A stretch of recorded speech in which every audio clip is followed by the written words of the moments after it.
최초의 개척자들은 오랜 시간에 걸쳐 무수한 실패를 거듭하며 답을 찾아왔습니다.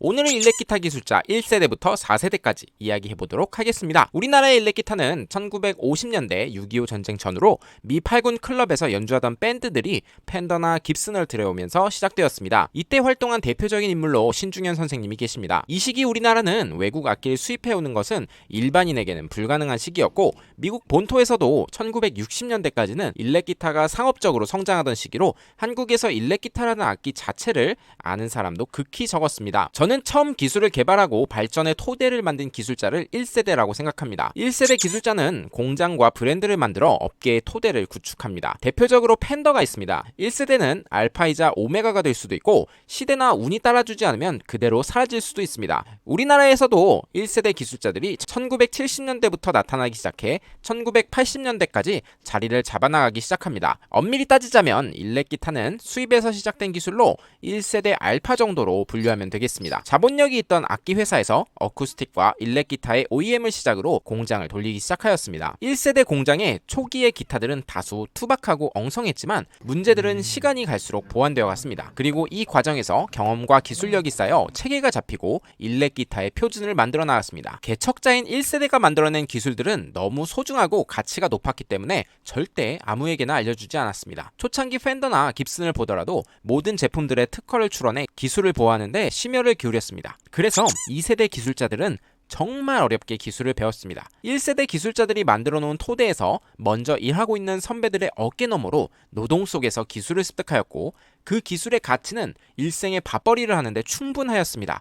이미 기술을 자본화한 1세대와 달리 2세대의 기술자들의 기술은 그들에게 밥그릇 그 자체였습니다. 소위 기술을 배우면 밥 굶을 리는 없다는 것은 2세대를 대변하는 찰떡 같은 말입니다. 또 직접 경험으로 알아낸 노하우와 작은 지식들이 그 당시에는 정말 최고였습니다. 2세대는 그 기술들을 이용해 작은 악기점이나 리페어샵 등으로 독립하였습니다. 일반적으로 2세대에게 기술을 배우는 2세대의 알파들은 소위 열정페이로 일하며 기술을 배웠습니다. 그게 아니라면 1세대가 만들어둔 공장 같은 곳을 거쳐 새로운 2세대가 되었습니다. 2세대의 알파는 2세대들에게 기술을 비싼 돈을 주고 전수받기도 했습니다. 하지만 그 기술이라는 것은 커리큘럼으로 정리된 전체의 내용이라기보다는 그 업장 주인의 노하우 정도였으니 지금 시대에 보면 굉장히 가성비가 떨어진다고 할 수 있겠습니다. 이건 2세대의 기술을 폄하하는 게 아니라 2000년대 초반까지만 해도 잘 나가는 식당에 김치찌개 레시피가 1000만 원을 호가하던 시대니까 이런 시대상의 관점에서 생각해 보시면 좋겠습니다. 실제로 이때는 책이나 인터넷, 학원도 없던 시절이었기 때문입니다. 3세대는 인터넷의 보급과 기술 교육의 상업화로 인해 체계적인 교육을 받았습니다. 또 유튜브나 학원을 통해 더 많은 정보를 얻을 수 있었던 세대입니다. 일렉기타 제작에 관해서는 미국과 유럽, 일본으로 유학을 가는 사람들이 생겼습니다. 3세대부터는 너무 많은 정보와 지식으로 인해 오히려 부족함을 많이 느낍니다. 일렉기타 제작은 노동 집약적인 동시에 어느 정도 전문 지식도 갖춰야 되기 때문에 이 한 대를 제작하는 데 있어서도 시간이 꽤 소요됩니다. 단순 계산으로 두 달에 한 대씩 완성한다고 할 때 기타 100대를 만드는데 17년이라는 시간이 걸립니다. 볼트온, 셋인넥, 스루넥, 바디탑을 올릴지 말지, 그리고 몇 가지 브릿지의 조합으로만 생각해보아도 이미 수십 대의 기타 조합이 나옵니다. 3세대는 교육을 통한 간접 경험은 압도적으로 많지만 언제나 스스로 답을 찾아내던 2세대에 비해 문제 해결에 대한 직접 경험 자체는 부족합니다. 3세대는 항상 불안합니다. 인터넷의 보급과 기술 교육의 상업화는 요구되는 전문성은 넓어지고 고객의 수준도 더 높아졌기 때문입니다. 현대의 4세대는 인공지능과 함께하는 기술자입니다. 필요 없는 부분은 가감하고 필요한 정보만 취할 수 있습니다. 이들은 언제든지 원하면 정보를 더 쉽고 빠르게 찾을 수 있습니다. 그러나 3세대보다 더 진보한 표준화와 자동화로 숙련된 장인의 감각이라는 차별적인 요소가 희미해졌습니다. 지금의 시대는 데이터로 표현되기 힘든 개인의 감각에 대한 내용을 심하게는 조롱하기까지도 합니다. 또 기술 자체의 정보가 거의 모두 오픈된 상황에서 브랜드나 기술자의 차별화 포인트는 더 찾기 어려워졌습니다. 굳이 내가 아니더라도 누구나 할 수 있지 않을까 하는 불안이 존재합니다. 세상은 마케팅이나 이미 자리 잡은 브랜드 파워가 기술보다 더 중요한 시대가 되어버렸습니다. 1세대는 이미 시장에서 경제적으로 성과를 이루었고 업계의 표준을 정립하였습니다.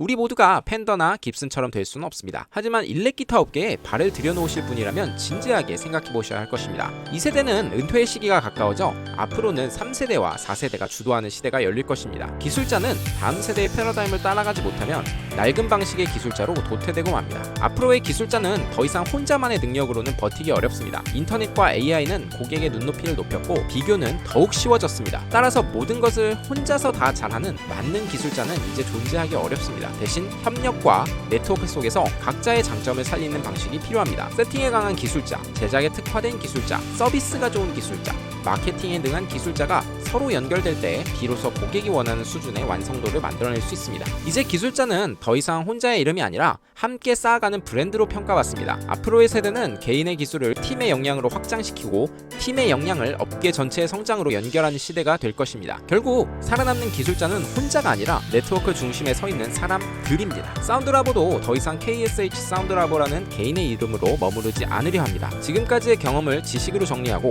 전문가들과 협력하며 리페어를 넘어 교육과 콘텐츠로 확장해 나갈 것입니다.